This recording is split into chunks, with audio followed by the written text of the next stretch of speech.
দর্শক, আপনাদের সবাইকে আমন্ত্রণ জানাচ্ছি চ্যানেল 24 এর বিকেল 4টার খবরে। আপনারা এতক্ষণ শুনছিলেন সিলন ফ্যামিলি ব্লেন্টি সংবাদ শিরোনাম, আর পুরো খবর জুড়ে আপনাদের সঙ্গে আছি আমি নাজিয়া কণা। দর্শক, পুরো খবর জানাবো। ছাত্র যুবদের তীব্র আন্দোলনের মুখে অবশেষে পদত্যাগ করলেন ভারতের শিক্ষামন্ত্রী ধর্মেন্দ্র প্রধান। সরকারের সাথে ককরোচ পার্টির নেতাদের তৃতীয় দফা আলোচনা শুরুর আগেই পদত্যাগ করলেন তিনি। সামাজিক যোগাযোগ মাধ্যম এক্সে পদত্যাগপত্র পোস্ট করে ধর্মেন্দ্র জানান, প্রধানমন্ত্রীর কাছে তা পাঠিয়েছেন তিনি, এবং তিনি বলেন যে দেশের ঐক্য অটুট রাখতে এবং ছাত্রদের সুন্দর ভবিষ্যতের স্বার্থেই পদত্যাগ করেছেন তিনি। তার পদত্যাগের পর উচ্ছ্বাস প্রকাশ করেন আন্দোলনরত ছাত্র যুবারা। ককরোচের জনতা পার্টি বলছে গণতন্ত্রের জয় হয়েছে। দাবি জানানো হয় বাকি দফাগুলো মেনে নেয়ার।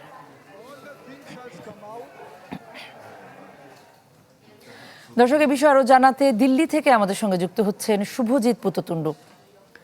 শুভজিৎ, আপনার সাথে যখন আমরা শেষ বুলেটিনেও কথা বলছিলাম তখন আসলে এরকম কোনো ঘোষণা আসেনি, কিন্তু তৃতীয় দফা আলোচনা শুরুর আগেই শিক্ষামন্ত্রী পদত্যাগ করলেন। এই পদত্যাগ ঘিরে ছাত্ররা, ককরোচ পার্টির যারা যুবারা, তারা সবাই কি বলছেন? দেখুন, প্রথম কথা বলি যে যন্ত্রমন্ত্রে আমরা যে বিক্ষোভ স্থল সেটা যদি আপনি দেখেন এখান থেকে 100 মিটার দূর, এবং এই 100 মিটারের মধ্যে মূলত ইন্টারনেট কানেকশন না থাকায় অর্থাৎ যেদিকে ছাত্রছাত্রীদের জমায়েতটা শুরু হয়েছে সেখানে ইন্টারনেট কানেকশন একেবারেই নেই। ফলে ছাত্রছাত্রীদের পক্ষে বিশ্বাস করা যে এখানে আদৌ কতটা তিনি কেন্দ্রীয় শিক্ষামন্ত্রী ধর্মেন্দ্র প্রধান তিনি ইস্তফা দিয়েছে সেই বিশ্বাস করাটাই হয়ে গেছে মূলত চাপের বিষয়, যে তাকে কাউকে বিশ্বাস করা যাচ্ছিল না। এবং তারপরে যেটা দেখা গেল যে তিনি বিশ্বাস করাকে কিন্তু বিশ্বাস করছিলেন না তখন যারা এখানে ককরোচ পার্টির যারা একদম কেন্দ্রীয় নেতৃত্ব তারা দিল্লি পুলিশের গাড়ির মাথায় ওঠেন, এবং এই দিল্লি পুলিশের গাড়ি দিল্লি পুলিশই মূলত ব্যবস্থাগুলো করে দেয়, এবং সেখান থেকে তারা গাড়ির মাথায় উঠে তারা ঘোষণা দিতে থাকেন, এবং তারা বলেন যে আপনারা শান্ত হন, কারণ ভিড়, আমি যেটা কিছুক্ষণ আগেও বলছিলাম যে ভিড় নিয়ন্ত্রণের বাইরে চলে যাচ্ছিল। মুহূর্তে মুহূর্তে ভিড় কিন্তু নিয়ন্ত্রণের বাইরে চলে যাচ্ছিল, ফলে পুলিশকে অ্যাকশন নিতে হচ্ছিল, কাঁদানে গ্যাস ছুটতে হচ্ছিল, লাঠিচার্জ। তারা বলে যে নিয়ন্ত্রণে আনুন, এবং তারা সেই খোঁজখবর যেটা আমরা তাদের তারা কিন্তু অনেকেই খবর পেয়েছিল কিন্তু তারা বিশ্বাস করছিল। তারা গণমাধ্যম কর্মী হিসেবে আমাদের জিজ্ঞেস করছিল যে আপনাদের কাছে কি খবর আছে, এবং আমরা যখন বলছি তারাও বিশ্বাস করতে কিছুটা অস্বাভাবিক। তার কারণে তার স্বাভাবিক বিভিন্ন প্রদেশ থেকে এখানকার বিক্ষোভকারীরা এসেছে, তারা সমস্ত গণমাধ্যমকে চেনে না, তারা কিন্তু মূলত গদি যারা একটা গদি মিডিয়া, আপনি জানেন ভারত বিজেপি নেতৃত্বাধীন বিজেপি বা বিজেপির পক্ষে কথা বলে এমন মিডিয়াগুলোকে, এবং সেখানে তারা বলছে গদি মিডিয়ার কথা আমরা বিশ্বাস করব না, আমরা যতক্ষণ না আমাদের কেন্দ্রীয় নেতৃত্ব ঘোষণা দেবে। বাধ্য হয়ে কেন্দ্রীয় নেতৃত্বকে দিল্লি পুলিশের যে গাড়ি তার মাথার উপরে উঠে মাইকে ঘোষণা করতে হয় যে হ্যাঁ, ধর্মেন্দ্র প্রধান ইস্তফা দিয়েছে, এবং আপনাদের যে ধরনের দাবিগুলো ছিল সেই দাবিগুলো প্রায় অনেকগুলো মেনে নেওয়া হয়েছে। সেক্ষেত্রে আপনারা এই ধরনের যে বিশৃঙ্খলা সেটা নিয়ন্ত্রণে আনুন। এই বিশৃঙ্খলা নিয়ন্ত্রণে আনার কথা বলার পক্ষেও সবচেয়ে বড় কথা, যখন বলা হয় কেন্দ্রীয় শিক্ষামন্ত্রী ইস্তফা দিয়েছে সেক্ষেত্রে কিন্তু ভিড় আরো বেশি নিয়ন্ত্রণের বাইরে চলে যায়, কারণ তারা উচ্ছ্বাসে মেতে ওঠেন। একেবারে যে এলাকাটা ঘিরে রাখা হয়েছিল মূলত, যেখানে ছাত্রছাত্রীদের ঢোকা বারণ করে দেওয়া হয়েছিল, একটা কর্ডন করে রাখা হয়েছিল, সেই কর্ডন ভেঙে যায় এবং সেখানে তারা তীব্র উচ্ছ্বাসে মেতে ওঠে। একাধিক যে দেশাত্মবোধক গান সেগুলোর সঙ্গে সঙ্গে বিভিন্ন কোণা থেকে চালাতে শুরু হয়, এবং তার ফলে সেই উচ্ছ্বাসের তালে তালে তাদের নাচ সেটা কিন্তু আরো বেড়ে যায়। ফলে দিল্লি পুলিশকে আরো বেশ কিছুটা শক্ত হতে হয়েছে। এরপর ককরোচ পার্টির যারা কেন্দ্রীয় নেতৃত্ব তারা আবারও ময়দানে নামে, তারা বলে যে এই যে উচ্ছ্বাস, সেই উচ্ছ্বাস আপনাদের নিয়ন্ত্রণে আনতে হবে, কারণ আইন যদি হাতে চলে যায় সেক্ষেত্রে তারা যে দীর্ঘ এই 4-5 দিন ধরে নেগোসিয়েশন করে, তাদের অন্যতম আরেকটা দাবি ছিল যেখানে বলা হচ্ছিল যে তাদের এই যে এফআইআর গুলো তাদের বিরুদ্ধে হয়েছে সেই এফআইআর গুলো তুলে নেওয়া হোক। সেই এফআইআর কিন্তু যদি আবার নতুন করে হয় সেক্ষেত্রে কিন্তু নতুন করে আলোচনার মাধ্যমে এই এফআইআর তুলে আনা তাদের পক্ষে খুব সমস্যাদায়ক হয়ে যাবে। এই ছিল এখনো পর্যন্ত আমাদের কাছে যন্ত্রমন্ত্র থেকে শেষ তথ্য। শুভজিৎ, আপনাকে ধন্যবাদ। দর্শক, শুভজিৎ পুততুণ্ড দিল্লি থেকে যুক্ত হয়ে যেমনটি জানাচ্ছিলেন যে ধর্মেন্দ্র প্রধানের পদত্যাগের পর আসলে ছাত্ররা এখনো সন্দিহান, এবং নির্ভরযোগ্য উৎস থেকে এই পদত্যাগের বিষয়টি তারা জানতে চাচ্ছেন, তেমনটাই তিনি আমাদেরকে জানাচ্ছিলেন। সংসদের সেপ্টেম্বর অধিবেশনে নির্বাচিত হবেন পরবর্তী রাষ্ট্রপতি। সরকারের হাতে 90 দিন সময় থাকায় বিশেষ অধিবেশন ডাকার মতো পরিস্থিতি হয়নি বলে মনে করেন আইনমন্ত্রী। তিনি জানান, রাষ্ট্রপতি থাকা অবস্থায় শাহাবুদ্দিনের বিরুদ্ধে হওয়া মামলার আইনি দিক যাচাই বাছাই করা হবে। রাষ্ট্রপতি পদ থেকে শুক্রবার বিকেলে পদত্যাগ করেন মোহাম্মদ শাহাবুদ্দিন। স্বভাবতই প্রশ্ন আসে, নতুন রাষ্ট্রপতি নির্বাচন দ্রুত হবে নাকি সেপ্টেম্বরের অধিবেশনেই নতুন রাষ্ট্রপতি পাবে বাংলাদেশ? রাজধানীর একটি অনুষ্ঠান শেষে সাংবাদিকদের প্রশ্নের জবাবে আইনমন্ত্রী সাফ জানিয়ে দেন, সংবিধান অনুযায়ী 90 দিন সময় আছে সরকারের হাতে। কাজেই বিশেষ কোনো অধিবেশন ডাকার মতো পরিস্থিতি হয়নি। সেপ্টেম্বরের অধিবেশনেই দেশের 23তম রাষ্ট্রপতি পাবে বাংলাদেশ। সংবিধানের 123-2 অনুচ্ছেদ অনুসারে 90 দিনের মধ্যে রাষ্ট্রপতির পদত্যাগের 90 দিনের মধ্যে নতুন রাষ্ট্রপতি নির্বাচন করতে হবে। গতকাল 24শে জুলাই ছিল, 24শে জুলাই, আগস্ট, সেপ্টেম্বর, অক্টোবর, 24শে অক্টোবর পর্যন্ত আমাদের হাতে সময় আছে। সুতরাং বিশেষ অধিবেশন ডাকার মতো কোনো পরিস্থিতি এখন তৈরি হয়নি। সকালে চাউর হয় বিচারিক আদালতে রাষ্ট্রপতি থাকা অবস্থায় একটি মামলা হয়েছে সাবেক রাষ্ট্রপতি শাহাবুদ্দিনের বিরুদ্ধে। কি করবে বিএনপি সরকার, এমন প্রশ্নে আইনমন্ত্রী বলেন, এখনই কমেন্ট নয়, তবে কিছু বিষয়ের আইনি ব্যাখ্যা যাচাই বাছাই করা হবে। আমরা যাচাই বাছাই করে দেখব, সময় হলে দেখব। এইটা যারা করেছেন কি উদ্দেশ্যে করেছেন, তাদের উদ্দেশ্য কি, সৎ উদ্দেশ্য না অসৎ উদ্দেশ্য, এগুলো দেখি। অনুষ্ঠানে আইনমন্ত্রী জানান, আগামী ক্যাবিনেট মিটিংয়ে তোলা হবে মানবাধিকার কমিশন আইন ও গুম কমিশন প্রতিকার আইন। স্বচ্ছভাবে তদন্ত হওয়া দরকার। মাসুদুর রহমান, চ্যানেল 24, ঢাকা। দলের স্থায়ী কমিটির বৈঠকে পরবর্তী রাষ্ট্রপতির নাম ঠিক করা হবে বলে জানিয়েছেন বিএনপির মহাসচিব এবং স্থানীয় সরকার মন্ত্রী মির্জা ফখরুল ইসলাম আলমগীর। বগুড়ায় এক অনুষ্ঠান শেষে তিনি কথা জানান। দলের ভেতরে না বাইরের থেকে রাষ্ট্রপতি হবেন এমন এক প্রশ্নের জবাব তিনি এড়িয়ে যান। বিএনপি সভা করবে, মিটিং করবে, স্ট্যান্ডিং কমিটির মিটিং হবে, বিএনপির ডিসিশন হবে। সংবিধান অনুযায়ী যে সমস্ত নিয়ম আছে সেগুলো মেনে দল যা সিদ্ধান্ত নেবে সেটাই হবে চূড়ান্ত। ব্যবসা বান্ধব পরিবেশ তৈরি করতে সরকার প্রয়োজনীয় সব উদ্যোগ নিচ্ছে বলে জানিয়েছেন প্রধানমন্ত্রী তারেক রহমান।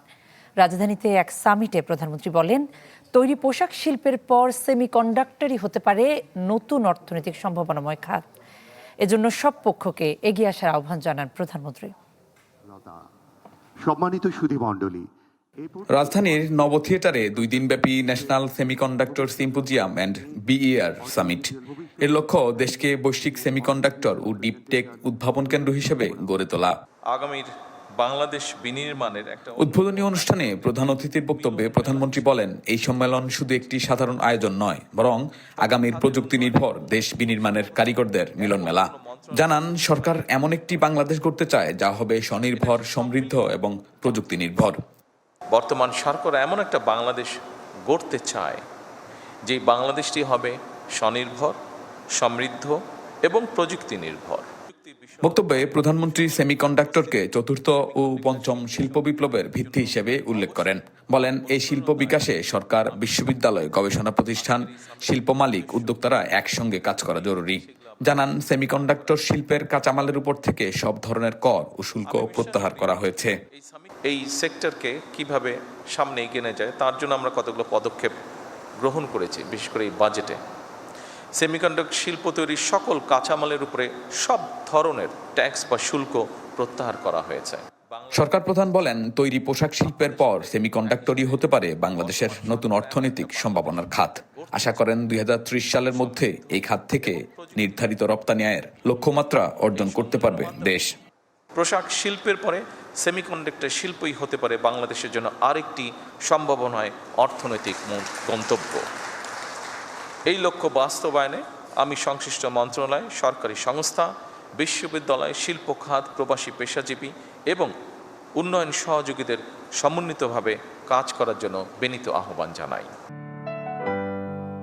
সামিটের উদ্বোধন শেষে ভিএআর ইনোভেশন এক্সপো ঘুরে দেখেন প্রধানমন্ত্রী। শিক্ষার্থী ও স্টার্টআপ উদ্যোক্তারা সেমিকন্ডাক্টর, কৃত্রিম বুদ্ধিমত্তা, রোবোটিক্স, ইন্টেলিজেন্স সিস্টেম এবং অন্যান্য ডিপটেক খাতের উদ্ভাবন দেখান সরকার প্রধানকে। শাহনেওয়াজ বাবলু, চ্যানেল 24, ঢাকা। গ্যাস সংকটে চরম বিপাকে রাজধানীর সিএনজি অটোরিকশা চালকেরা। চাপ কম থাকায় 50 টাকার বেশি গ্যাস তারা পাচ্ছেন না, অথচ লাইনে অপেক্ষা করতে হচ্ছে ঘন্টার পর ঘন্টা। ফিলিং স্টেশনে কর্তৃপক্ষ বলছেন, অনেকটা লোকসান দিয়ে এই কার্যক্রম চালাচ্ছেন তারা, কারণ গ্যাস সরবরাহ কমায় কমেছে বিক্রি। এমন অবস্থায় রাজধানীর বেশিরভাগ ফিলিং স্টেশনে দেখা গেছে যানবাহনের দীর্ঘ সারি। 50 টাকার, 45 টাকার এভাবে গ্যাস ঢুকে। এভাবে মনে করেন একটা টিপ মারলেই 200-300 টাকার টিপ মারলেই শেষ। 6 নম্বরতে গ্যাস লইছি, 2টায় দাঁড়াইছি, রাত 2টায় গ্যাস পাইছি 120 টাকা। সকালে যাইতে গ্যাস নাই, হাওয়া ঢুকছে। তাতে আমার জমা হলে খুব কষ্ট হয়। কাকে জমা দিয়া বেতন পাইনি গিয়া, মালিকের জমা দিয়া 1150 দিয়া পরে সে বাসায় গেছি। জামে পড়ে থাকতে হয় 3-4 ঘন্টা। আমরা পয়সা বাই করতে, আমাকে খাওয়ান লোন নাই, আমাকে বাসা ভাড়া দিতারি না, আমাকে কঠিন সমস্যা যাইতেছে। সিলেটে চলছে 11 দলীয় ঐক্যের বিভাগীয় সমাবেশ। আরও জানাতে আমাদের সঙ্গে যুক্ত হচ্ছেন আজহারউদ্দিন শিমুল। শিমুল, সমাবেশ শুরু হয়েছে কিনা এবং সমাবেশে বক্তারা কি কি বিষয়গুলো তুলে নিয়ে আসছেন? কোনা দেখুন, সমাবেশ শুরু হয়েছে 2:30-এর দিকে এবং কিছুক্ষণ আগে আমরা দেখেছি সমাবেশের যিনি প্রধান অতিথি বাংলাদেশ জামাতে ইসলামের আমির এবং বিরোধী দলীয় নেতা ডাক্তার শফিকুর রহমান, এনসিপির আহ্বায়ক নাহিদ ইসলাম সহ কেন্দ্রীয় যারা নেতৃবৃন্দ রয়েছেন তারা এসে সভাস্থলে উপস্থিত হয়েছেন এবং তারা বিভিন্ন দিক নির্দেশনামূলক বক্তব্য রাখছেন। আপনারা জানেন যে রাজশাহী থেকে মূলত এই বিভাগীয় সমাবেশ শুরু হয়েছিল এবং সিলেটের মধ্য দিয়ে এই বিভাগীয় সমাবেশটি আজকে শেষ হবে এবং ইতিমধ্যে এখানে যারা বক্তারা বক্তব্য দিয়েছেন তারা বলছেন যে গণভোটের রায় দ্রুত সময়ের মধ্যে দিয়ে বাস্তবায়ন করতে হবে এবং ক্ষমতাচ্যুত আওয়ামী লীগের সাবেক সভাপতি ও সাবেক প্রধানমন্ত্রী শেখ হাসিনার বিচার অনতিবিলম্বে করতে হবে এবং একই সাথে তারা হুঁশিয়ারি দিয়েছেন যে কয়েকদিন পর পর যখন ক্ষমতাচ্যুত প্রধানমন্ত্রী শেখ হাসিনা বিভিন্ন গণমাধ্যমে বলছেন তিনি দেশে ফিরবেন, তারা বলছেন তারা এই দেশে ফেরাকে তারা শেখ হাসিনা যখন দেশে ফিরবেন তখনই যাতে তার বিচার কাজ দ্রুত সময়ের মধ্যে সম্পন্ন করা হয় সেই দাবি তারা জানিয়েছেন। একই সাথে তারা বলছেন যে গণভোটের রায় যদি বাস্তবায়ন সরকার দ্রুত সময়ের মধ্যে না করে তাহলে তারা আরেকটি বিপ্লব করবেন বলে তারা হুঁশিয়ারি দিয়েছেন এবং কিছুক্ষণ পরে এখানে জামাতে ইসলামের যিনি আমির রয়েছেন ডাক্তার শফিকুর রহমান তিনি এখানে যারা আসছেন তাদের উদ্দেশ্যে বক্তব্য রাখবেন। আমরা দেখেছি সকাল থেকে, আপনি জানেন যে সিলেট অঞ্চলের 4টি জেলা হবিগঞ্জ, সুনামগঞ্জ, মৌলভীবাজার এবং সিলেট এই 4 জেলার 11 দলীয় ঐক্যজোটের যেসব নেতৃবৃন্দরা রয়েছেন তারা এখানে জড়ো হয়েছেন এবং বলা হচ্ছে যে আর 1 ঘন্টা এই প্রোগ্রাম হয়তো চলবে এবং যারা কেন্দ্রীয় নেতৃবৃন্দ রয়েছেন তারা দিক নির্দেশনামূলক বক্তব্য দেবেন এবং এখান থেকে পরবর্তী যে কর্মসূচি রয়েছে সেটার ঘোষণা আসতে পারে বলে আমাদেরকে জামাতের নেতৃবৃন্দ কিছুক্ষণ আগে জানিয়েছেন। কোনা শিমুল, আপনাকে ধন্যবাদ।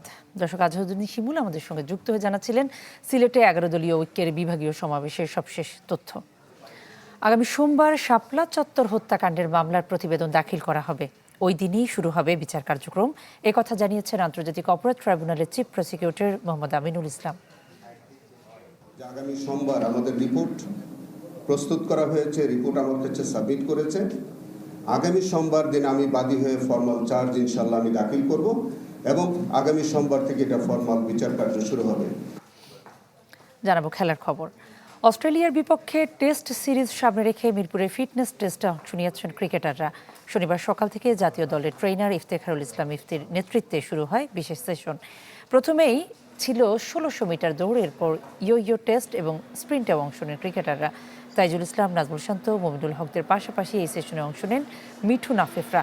আরও ছিলেন হাই পারফরমেন্স টিমের অংশ হিসেবে অনূর্ধ্ব 19 তারকা জাওয়াদ আবরার, জিসান আলমরাও। টেস্ট সিরিজ সামনে রেখে নাজমুল শান্তদের ক্যাম্প শুরু হবে আগামী 27 জুলাই। অস্ট্রেলিয়ার উদ্দেশ্যে দল রওনা দেবে 31 জুলাই। দর্শক, শেষ করছি বিকেল 4টার খবর। বিশ্বের যে কোনো প্রান্ত থেকে সবশেষ খবর জানতে ভিজিট করুন আমাদের ফেসবুক পেজ, ইউটিউব চ্যানেল এবং ওয়েবসাইটে। সঙ্গে থাকার জন্য ধন্যবাদ সবাইকে।